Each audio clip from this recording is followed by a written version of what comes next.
Hello everyone, welcome back to my another video. তো আজকের ভিডিওটা আমার শ্যুটের ভিডিও, বাট আজকের ভিডিওটা আমি আই মেকআপ থেকে শুরু করলাম, কারণ আগের যে ফেস মেকআপটা ছিল ওটা আমি ভিডিও করতে ভুলে গেছিলাম।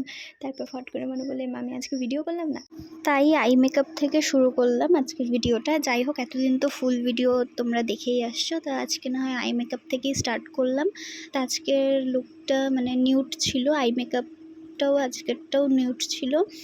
আর আরেকটা কথা বলি যে আমার ডান চোখটা একটু ফোলা ফোলা লাগছে, তা ভালোভাবে লক্ষ্য করলে বোঝা যাবে আমার ডান চোখটা ফোলা, কারণ আমার চোখে ইনফেকশন হয়ে গেছিলো। এখন ওটা লেন্সের থেকে হয়েছে না কী থেকে হয়েছে আমি জানি না, তবে ইনফেকশন হয়ে চোখটা আমার ভালোই ফুলে গেছিলো। তো তবুও আমি সেই ইনফেকশনওয়ালা চোখ নিয়ে চলে গেছি এই শ্যুটে। তো তারপরেও স্বাগতা দি আমার আইটাকে এত সুন্দরভাবে মেকআপ করে ম্যানেজ করছে যে ওটা আর বোঝাই যাচ্ছিলো না যে ফোলা, মানে ভালোভাবে দেখলে বোঝা যাবে, কিন্তু হুটহাট দেখলে পরে মানে যারা জানে না তারা বুঝতে পারবে না।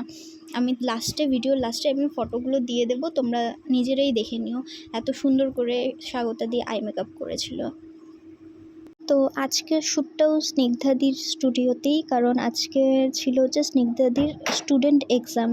তো সেই কারণে স্নিগ্ধাদির স্টুডেন্ট স্বাগতাদি আমাকে আজকে সাজিয়েছিল। তো সেখানে যেহেতু স্টুডেন্ট এক্সাম ছিল, সেখানে আমি ছাড়াও আরও দুজন মডেল ছিল, তাদেরকেও দেখাবো, দেখতে থাকো।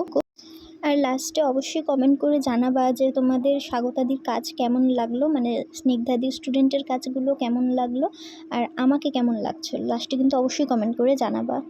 তো এই যে আরও দুই মডেল, মানে ওখানে টোটাল 3 জন স্টুডেন্ট ছিল আর আমরা 3 জন মডেল ছিলাম। তা তারপর স্নিগ্ধাদির স্টুডেন্টরা মিলে আমার জুয়েলারি সেট করে দিচ্ছিলো। এই স্টুডেন্টটা হচ্ছে অনেক আগের, এই দিদিটাও স্নিগ্ধাদিরই স্টুডেন্ট। তো এবার তোমরা আমার ফুল লুকটা দেখে অবশ্যই কমেন্ট করে জানাও ভিডিওটা কেমন লাগলো আর আমার লুকটা কেমন লাগলো। টাটা।